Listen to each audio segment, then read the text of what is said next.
दिवसांची सीआयडी कोठडी जी आहे ती झालेली आहे। सीआयडीच्या सर्वात मोठ्या दाव्यानं वाल्मिक कराडचा पाय आता खोलात गेल्याचं पाहायला मिळतंय। हत्या आणि खंडणीचं कनेक्शन आहे। सीआयडी अधिकाऱ्यानं हा कोर्टामध्ये दावा केलेला होता। तर वाल्मिक कराडला आता 14 दिवसांची सीआयडी कोठडी झाल्याचं कोर्टाने कोठडी जी आहे ती सुनावलेली आहे। हत्येचा आरोप राजकीय द्वेषापोटी झाल्याचा युक्तिवाद जो आहे तो वाल्मिक कराडच्या वकिलांनी केलेला होता, परंतु हत्या आणि खंडणीचं कनेक्शन आहे असा सीआयडी अधिकाऱ्याच्या दाव्यानंतर आता कोर्टानं हा निकाल जो आहे तो सुनावलेला आहे आणि 14 दिवसांची कोठडी जी आहे सीआयडी कोठडी ती सुनावलेली आहे। त्यामुळे आता वाल्मिक कराडचा सीआयडी कडून तपास जो आहे तो सीआयडी या संपूर्ण प्रकरणात करणार आहे आणि संतोष देशमुख हत्या प्रकरण आणि खंडणी प्रकरण याचा संबंध आहे असं सीआयडीने म्हटलेलं आहे। त्यामुळे वाल्मिक कराडचा यात सहभाग आहे का हे पाहणं महत्त्वाचं आहे आणि त्यासाठी सीआयडी कडून 15 दिवसांच्या पोलीस कोठडीची आणि सीआयडी कोठडीची मागणी करण्यात आलेली होती, परंतु कोर्टाकडून सध्या 14 दिवसांची सीआयडी कोठडी देण्यात आलेली आहे। वकिलांचा युक्तिवाद जो आहे तो वाल्मिक कराडच्या वकिलांनी देखील केला आणि सरकारी वकिलांनी देखील हा युक्तिवाद केलेला होता आणि त्यानंतर 2 कोटीच्या खंडणी मागितल्याच्या आरोपांवरती त्याच्या गुन्ह्यानंतर आता 14 दिवसांची कोठडी जी आहे ती आता वाल्मिक कराडला देण्यात आलेली आहे। त्यामुळे संतोष देशमुख हत्या प्रकरणात वाल्मिक कराडचं संबंध आहे का याची तपास जो आहे तो आता सीआयडी कडनं केला जाणार आहे।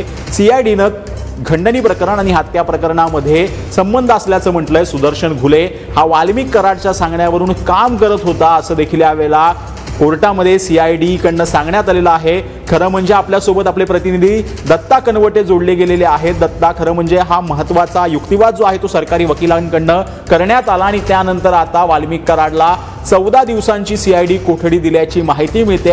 आता हा संपूर्ण तपास 14 ते 15 दिवस चालणार आहे आणि त्यामुळे यामध्ये महत्त्वाचे खुलासे जे आहेत ते सीआयडी कडे होऊ शकतात। अजूनही या प्रकरणातले काही आरोपी जे आहेत ते फरार आहेत। त्याच्यामध्ये सुदर्शन घुले हा महत्त्वाचा आरोपी देखील फरार आहे। त्यामुळे वाल्मिक कराडच्या अटकेनंतर इतर फरार आरोपींच्या तपासाला किंवा त्यांना ताब्यात घेण्याच्या तपासाला वेग येईल असं म्हणता येईल।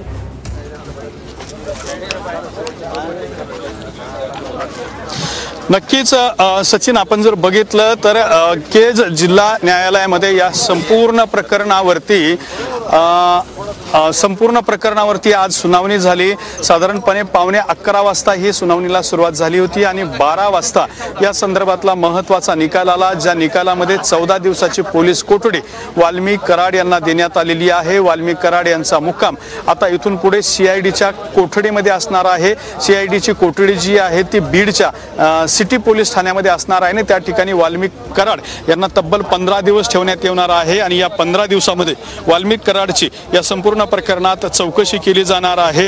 ही चौकशी कोणत्या अनुषंगाने केली जाणार आहे तर वाल्मिक कराड यांचा खंडणी प्रकरणामध्ये जो काही सहभाग होता त्यामधले ऑडिओ रेकॉर्ड्स तपासणे, त्याचबरोबर त्यांचे आरोपींशी असलेले जे काही संबंध होते ते तपासणे हा महत्त्वाचा भाग असणार आहे। दुसरा महत्त्वाचा भाग म्हणजे संतोष देशमुख यांची जी हत्या झाली होती या हत्या प्रकरणाशीही वाल्मिक कराड यांचा संबंध आहे का याची सुद्धा चौकशी आणि तपासणी जी आहे ती या ठिकाणी आपण जर बघितलं तर त्याची सुद्धा तपासणी जी आहे ती सीआयडी कडून केली जाणार आहे। त्यासाठी सुद्धा ही पोलीस कोठडी देण्यात आलेली आहे। संतोष देशमुख हत्या प्रकरणातले जे आरोपी फरार आहेत ते आरोपींना अटक करण्यासाठी सुद्धा वाल्मिक कराड यांची चौकशी होणार आहे आणि या सगळ्या कारणांमुळे वाल्मिक कराड यांना तब्बल 14 दिवसांची पोलीस कोठडी सुनावलेली आहे आणि वाल्मिक कराड यांचा 9व्या वर्षाचा मुक्काम हा पोलीस कोठडीमध्ये असणार आहे। सिटी चौक पोलीस ठाण्याच्या सीआयडी पोलीस कोठडीमध्ये वाल्मिक कराड यांचा मुक्काम असेल आणि त्या ठिकाणी त्यांची चौकशी होणार आहे। सचिन, धन्यवाद दत्ता या संपूर्ण सविस्तर माहितीसाठी।